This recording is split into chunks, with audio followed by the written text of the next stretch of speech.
co-creators with God. And guess what? The only place where a human is created is in marriage. When the man and the woman get together, there is no other place. I'm talking in the natural way, not in the weird way of the 21st century. Sick way, evil way, godless way. But I'm talking in the natural way, godly way, divine intervention. The only place where a human is created is in marriage. No other place. Because Adam and Steve cannot create. It takes Adam and Eve to make a human possible. And enough of this nonsense. Bunch of fools, not realizing their head from their toes.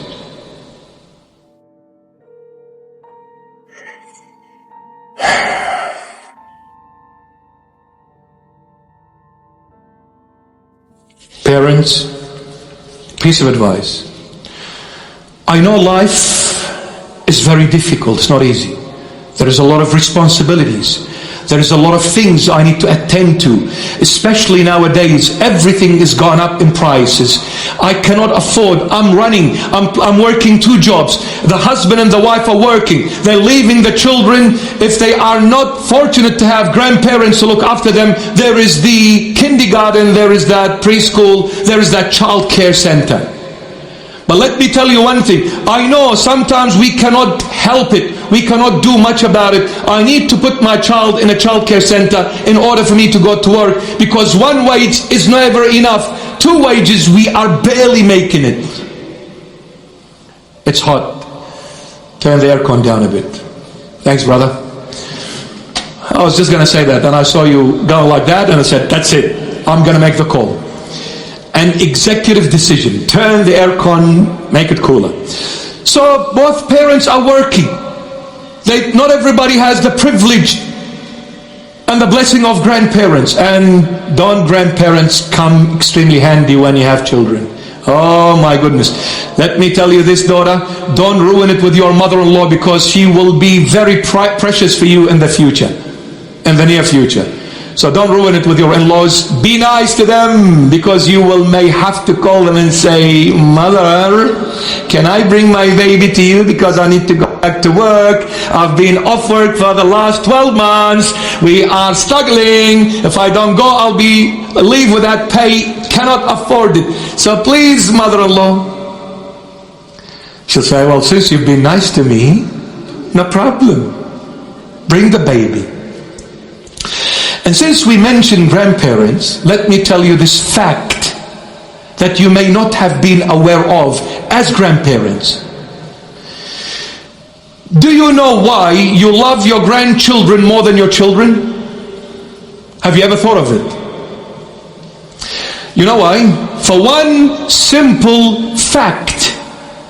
You see, when you had your own children, you were too busy working to provide for them and give them the best of the best. So while you were working, you missed out on their childhood. You missed out on their youthhood. All of a sudden, as a father, you saw your son 21. You saw your daughter 21. But what happened to all these 21 years? I was busy, my son. Sorry.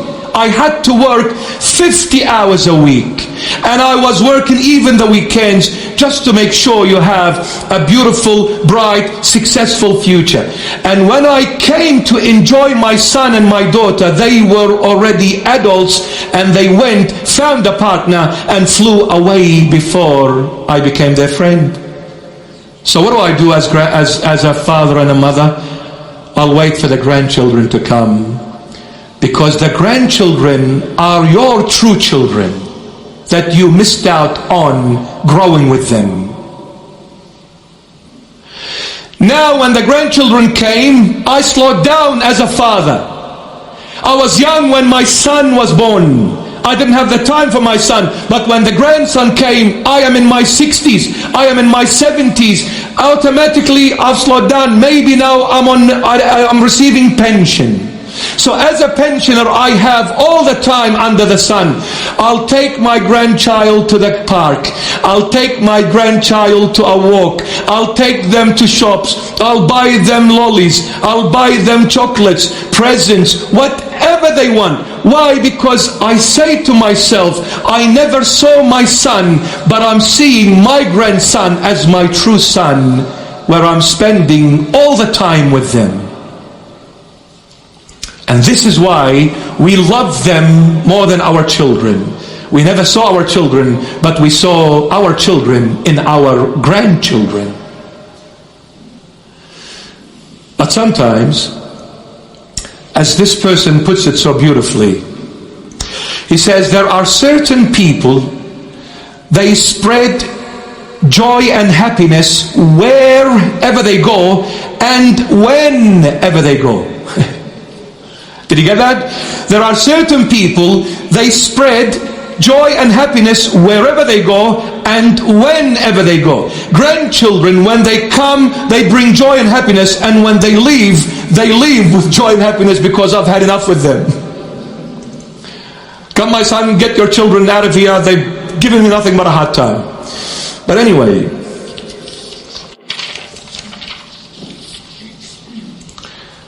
parents, I know life is hard. I know life is tough. You come back from work, both of you working, very tired, and then there's a lot of demands toward this child. So the best thing to do, I'll give him a mobile or an iPad, whatever, and just keep him busy off my shoulders. He take this toy and play with it because mommy's tired, daddy's tired. And they flip through that phone, and they flip through those things, and God knows what they see.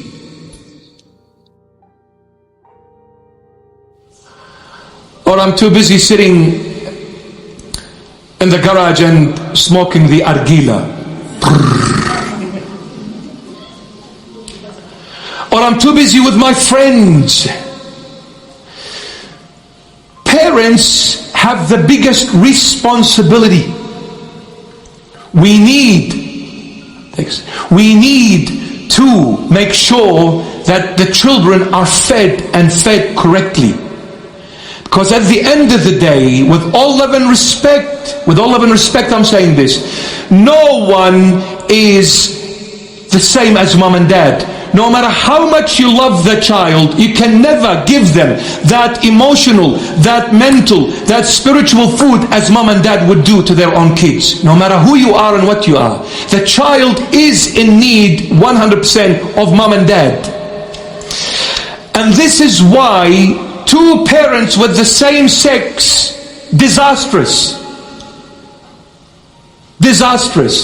That's another reason why it's not from God.